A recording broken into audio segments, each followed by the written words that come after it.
friends, welcome to நம்ம வீடு. இன்னைக்கு நம்ம வீட்டு சமையல் அறையில நம்ம பார்க்க போற ரெசிபி என்னன்னு பாத்தீங்கன்னா செட்டிநாடு ஸ்டைல்ல காலிஃப்ளவர் கிரேவி எப்படி செய்யறதுன்னா நாம இன்னைக்கு பார்க்க போறோம். இது ரொம்பவே டேஸ்டா இருக்கும், ரொம்பவும் சிம்பிளா செய்யலாங்க. சோ இது நம்ம செட்டிநாடு ஸ்டைல்ல நம்ம இன்னைக்கு செய்ய போறோம். சோ அதுக்கு முன்னாடி இது வரைக்கும் நீங்க இந்த சேனலை சப்ஸ்கிரைப் பண்ணலாம், சப்ஸ்கிரைப் பண்ணிக்கோங்க. கூட வர பெல் ஐகானையும் பிரஸ் பண்ணிக்கோங்க. இது போல பல வீடியோக்களை நம்ம பார்க்க இருக்க போறோம். சோ மறக்காம சப்ஸ்கிரைப் பண்ணிருங்க. சோ வாங்க நம்ம இப்ப வீடியோக்குள்ள போலாம். இப்போ வாங்க நம்ம எப்படி செய்யறதுன்னு பார்க்கலாம். இப்ப பாருங்க, நானு கொத்தமல்லி வந்து ஒரு 2 ஸ்பூன் அளவுக்கு நான் கொத்தமல்லி வந்து எடுத்திருக்கிறேன். அடுத்தது சோம்பு வந்து 1 ஸ்பூனு, கடலைப்பருப்பு 1 ஸ்பூனு, சோம்பு 1 ஸ்பூனு, மிளகு வந்து 1 ஸ்பூன் எடுத்திருக்கேங்க. ஃபர்ஸ்ட் கொத்தமல்லி வந்து இந்த கடாயில ஆட் பண்ணிக்கிறேன். இந்த கடாய் வந்து ஈரமா இருக்கக்கூடாது, எண்ணெய் எதுவுமே இல்லாம ரொம்ப ட்ரையா இருக்கணும். ஓகேங்களா? எண்ணெய் ஊத்தி நம்ம இப்ப வறுக்க போறதுல ட்ரைல தான் நம்ம இப்ப வறுக்க போறோம். இப்போ ஃபர்ஸ்ட் கொத்தமல்லி போட்டேன். அடுத்தது வந்துட்டு ஜீரகம், கடலைப்பருப்பு, சோம்பு, மிளகு எல்லாத்தையுமே நான் இது கூட ஆட் பண்ணியிருக்கேன். இதை லைட்டா வறுத்துக்கலாம். இப்ப இது கூட நான் வந்து வரமிளகாய் வந்து 4 வரமிளகாய் வந்து ஆட் பண்ணிக்கிறேங்க. நான் வரமிளகாய் தூள் வேற எதுவுமே இதுக்குள்ள தூள் வந்து ஆட் பண்ண போறது இல்லை. ஸோ அதனால காரத்துக்கு தகுந்த வரமிளகாய் இப்பயே ஆட் பண்ணிக்கலாம். ஸோ நான் 4 வரமிளகாய் வந்து இது கூட ஆட் பண்ணியிருக்கேன். இதுவே கொஞ்சம் காரம் வந்து கொஞ்சம் தூக்கலா தான் இருக்கும். சோ உங்களுக்கு எந்த வரமிளகாய் வந்து எந்த அளவுக்கு இருக்கோ அந்த அளவுக்கு ஆட் பண்ணிக்கோங்க. இப்ப இது கூட வந்து ஒரு 4 கிராம்பு, ஒரு சின்னதா ஒரு பட்டைங்க, அவ்வளவுதாங்க. இப்ப இதையும் போட்டுட்டு இதையும் நம்ம வந்துட்டு வறுத்துக்கலாம். சோ லோ ஃப்ளேம்ல வச்சு பண்ணுங்க, ஹை ஃப்ளேம்ல வச்சு பண்ணாதீங்க. இப்ப இது கூட வந்து ஒரு கொத்து கருவேப்பிலையும் நான் போட்டிருக்கேன். இப்ப இதையும் இது பண்ணிக்கோங்க. சோ இது வறுக்கும் போதே தெரியும், அதனுடைய ஸ்மெல் வந்து ரொம்ப நல்லாவே வரும். சோ அதுல இருந்து நம்ம தெரிஞ்சுக்கலாம். ஹை ஃப்ளேம்ல வச்சீங்கன்னா தீஞ்சுதான் போகுமே தவிர வறுபடாது. சோ லோ ஃப்ளேம்ல வச்சு பண்ணுங்க. இப்ப பாருங்க, அதனுடைய ஸ்மெல் ரொம்பவே நல்லா இருக்கு. இப்ப நான் இதை இன்னொரு பிளேட்டுக்கு மாத்திருக்கேன். அதை வந்து ஆற வச்சு நம்ம அரைச்சு எடுத்துக்கலாம். இப்ப அடுத்தது பாத்தீங்கன்னா நான் காலிஃபிளவர் வந்து இந்த மாதிரி இது பண்ணிட்டு ஒரு பாத்திரத்துல தண்ணி வச்சு லைட்டா மஞ்சத்தூளும் உப்பும் போட்டு இந்த மாதிரி ஒரு 5 மினிட்ஸ் வந்து நல்லா கொதிக்கிற தண்ணியில போட்டு இப்ப எடுத்து வச்சிருக்கேன். இப்ப அதே கடாய் வந்து வச்சிருக்கிறேன். இப்ப இந்த கடாயில வந்துட்டு இது குழம்புக்கு தேவையான அளவு ஆயில் வந்து நம்ம ஆட் பண்ணிக்கலாம். இப்ப ஆயிலும் நான் விட்டுட்டேன். இப்ப ஆயில் வந்து நல்லா ஹீட் ஆயிடுச்சு. இப்ப இதுல வந்து கடுகு வந்து கொஞ்சமா போட்டிருக்கேன். சோ கடுகும் வந்து நல்லா பொரியட்டுங்க. பாருங்க, இப்ப கடுகும் வந்து நல்லா பொரிஞ்சிருச்சு. இதுல வந்து ஒரு அன்னாச்சி பூ வந்து அது ஒரு ஒண்ணு நான் போடுறேன். இது போட்டா ரொம்ப வாசமா இருக்கும்.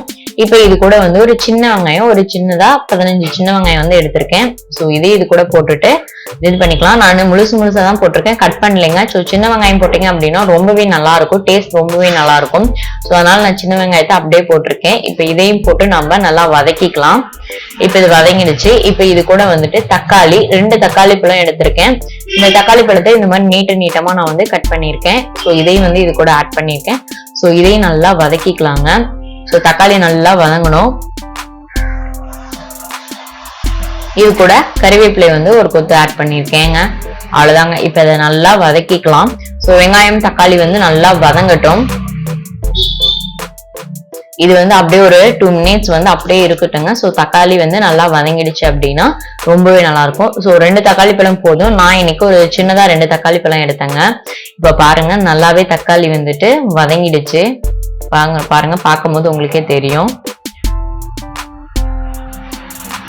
சோ இது கூட நான் வந்துட்டு காலிஃபிளவர் வந்துட்டு தண்ணி வடிச்சு எடுத்து வச்சிருக்கேன் பாத்தீங்களா, அந்த காலிஃபிளவர் வந்து நான் இது கூட ஆட் பண்ணிக்கிறேன். சோ காலிஃபிளவர் ஆட் பண்ணிட்டு இதை நல்லா கிளறி விட்டுறலாம்.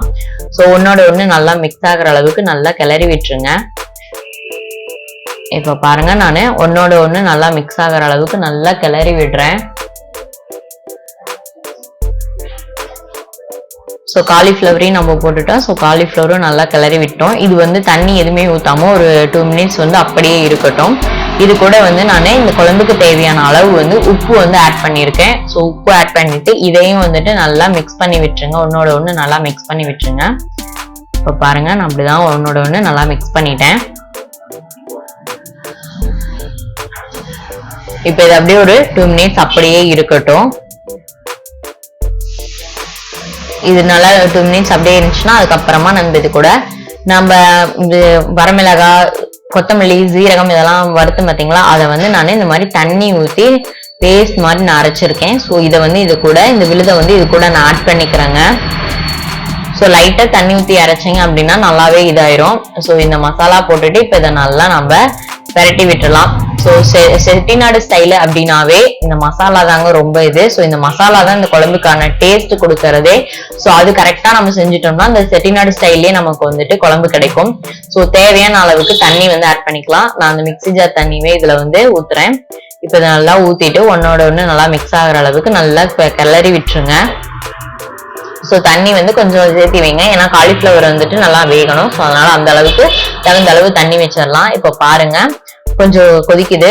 இன்னும் கொஞ்சம் ஒரு 5 மினிட்ஸ் இருந்துச்சு அப்படின்னா நல்லா இதாயிரும்.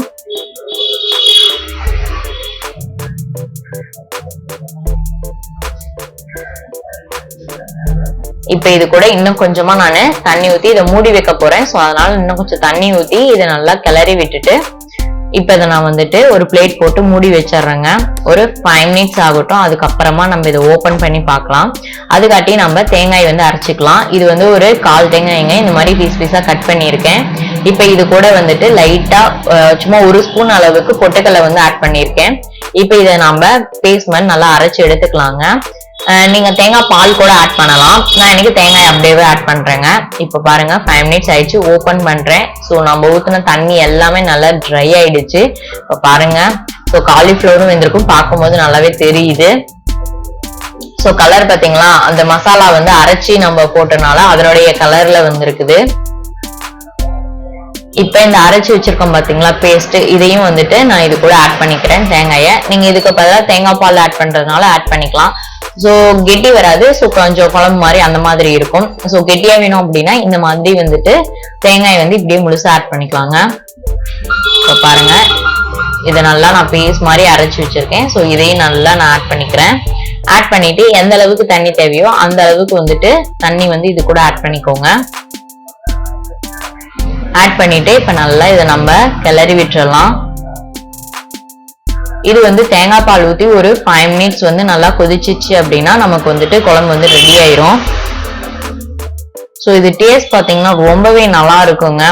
இது நம்ம இன்னைக்கு செட்டிநாடு ஸ்டைல்ல பண்ணியிருக்கோம். ஸோ இது டேஸ்ட் வந்து ரொம்பவே நல்லா இருக்கும். மட்டன் சுவை வந்து இதுல கிடைக்கும். அந்த அளவுக்கு டேஸ்ட் வந்து ரொம்பவே நல்லா இருக்கும். ஏன்னா நம்ம மசாலா எல்லாமே அரைச்சுதான் செஞ்சிருக்கோம். ஸோ அந்த அளவுக்கு நல்லா இருக்கும். இப்ப பாருங்க ஒரு கொதி வருது. இன்னொரு 5 மினிட்ஸ் இருந்துச்சுன்னா நல்லாவே நமக்கு குக் ஆயிரும்.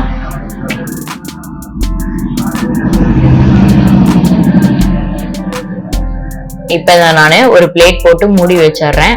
ஸோ ஒரு 5 மினிட்ஸ் கழிச்சு நம்ம இதை ஓபன் பண்ணி பார்க்கலாம் எப்படி வந்திருக்குதுன்னு. இப்ப 5 மினிட்ஸ் ஆயிடுச்சு. இப்ப நான் அதை ஓபன் பண்றேங்க. இப்ப பாருங்க நம்ம முதல்ல இப்ப நல்லா அந்த தேங்காய் ஊத்தி நல்லாவே கொதிச்சிருச்சு. ஸோ தேங்காயோடைய பச்சை ஸ்மெல் எதுவுமே இல்லை, ரொம்பவே நல்லா கொதிச்சிருச்சு. ஸோ பார்க்கும்போது உங்களுக்கே தெரியும் நான் மஞ்சத்தூள் எதுவுமே ஆட் பண்ணல. ஏன்னா காலிஃபிளவர் மஞ்சத்தூள் போட்டனால இதுல நான் ஆட் பண்ணலைங்க. இந்த கிரேவி இந்த கலர்ல கிடைக்கணும் அப்படிங்கறனால நான் மஞ்சத்தூள் வந்து ஆட் பண்ணல. இப்ப பாருங்க ஸோ இது வந்து ரொம்பவே நல்லா இருக்கும். இப்ப இது ரெடி ஆயிடுச்சு. நான் ஸ்டவ் ஆஃப் பண்ணிட்டேன்.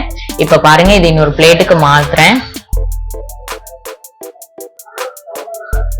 ஸோ ரொம்பவே நல்லா இருக்குது. ஸோ நீங்களும் இதை ட்ரை பண்ணி பாருங்க. பார்க்கும்போது கலர்ஃபுல்லா ரொம்பவே நல்லா இருக்கு. இது செட்டிநாடு ஸ்டைல்ல நாம இன்னைக்கு காலிஃபிளவர் கிரேவி பண்ணியிருக்கோம்.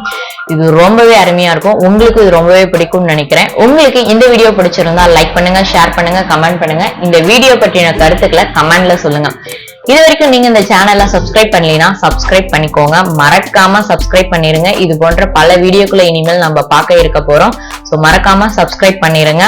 இது போன்று மேலும் ஒரு வீடியோவுடன் சந்திக்கிறேன். நன்றி, வணக்கம்.